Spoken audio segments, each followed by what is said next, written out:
Iran Israel के बीच किसी भी समय युद्ध शुरू हो सकता है। सीरिया में ईरानी दूतावास पर इजराइल के हमले के बाद दोनों देशों में तनाव चरम पर है। यह हमला ईरान के सुप्रीम लीडर अली खमेनी की नजरों में खटक रहा है, जिसके चलते उन्होंने इस हमले का बदला लेने की कसम भी खा ली है। लेकिन ईरान के हमले की धमकी के बीच अब अमेरिका के राष्ट्रपति जो बाइडेन ने बड़ा बयान दे दिया है। दोनों देशों में युद्ध की स्थिति के बीच अब बाइडेन ने इजराइल की रक्षा का वादा किया है। अमेरिकी राष्ट्रपति ने कहा कि अगर ईरान हमला करता है तो अमेरिका इजराइल की सुरक्षा के लिए सब कुछ करेगा। अमेरिकी राष्ट्रपति ने कहा कि हम इजराइल के लिए कवच बनेंगे।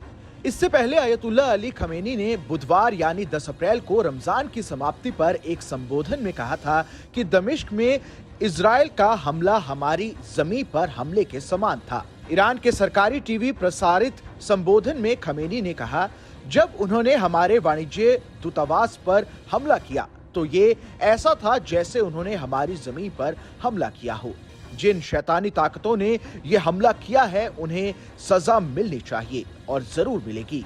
हालांकि उन्होंने ये नहीं बताया कि ईरान किस तरह से जवाब देगा। लेकिन अब बाइडेन के बयान के बाद ईरान में भी खलबली मच गई है।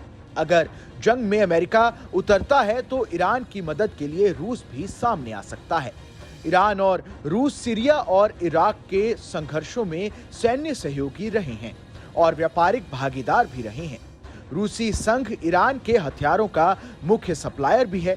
ऐसे में एक्सपर्ट्स को डर है कि इस तनाव के चलते अगर ईरान या इजराइल किसी भी देश की ओर से कोई भी हमला होता है तो ये वर्ल्ड वॉर का रूप ले सकता है। आपको बता दें कि ये सारा मसला तब शुरू हुआ जब 1 अप्रैल को इजराइल ने सीरिया के दमिश्क में ईरानी वाणिज्य दूतावास पर एयर स्ट्राइक कर दी थी, जिसमें 7 ईरानी सैन्य अधिकारी मारे गए थे। इस हमले के बाद से ही ईरान बौखलाया हुआ है और इजराइल पर हमले को बेकरार है। वैसे तो पहले भी कई बार इजराइल ने सीरिया में हिजबुल्लाह और ईरानी ठिकानों पर मिसाइल दागे हैं, लेकिन सोमवार का हमला ईरान की आंखों में खटक रहा है, क्योंकि इजराइल ने उसकी कमर्शियल एम्बेसी पर हमला बोलकर सीधे तौर पर ईरान की संप्रभुता को चुनौती दी है और इस्लामिक रेवोल्यूशनरी गार्ड्स कॉर्प्स के वरिष्ठ अधिकारियों को मार डाला है। इस खबर में बस इतना ही। ये खबर आपको कैसी लगी हमें कमेंट कर जरूर बताएं। देश दुनिया की तमाम बड़ी खबरों के लिए देखते रहें न्यूज़ नेशन का डिजिटल प्लेटफॉर्म।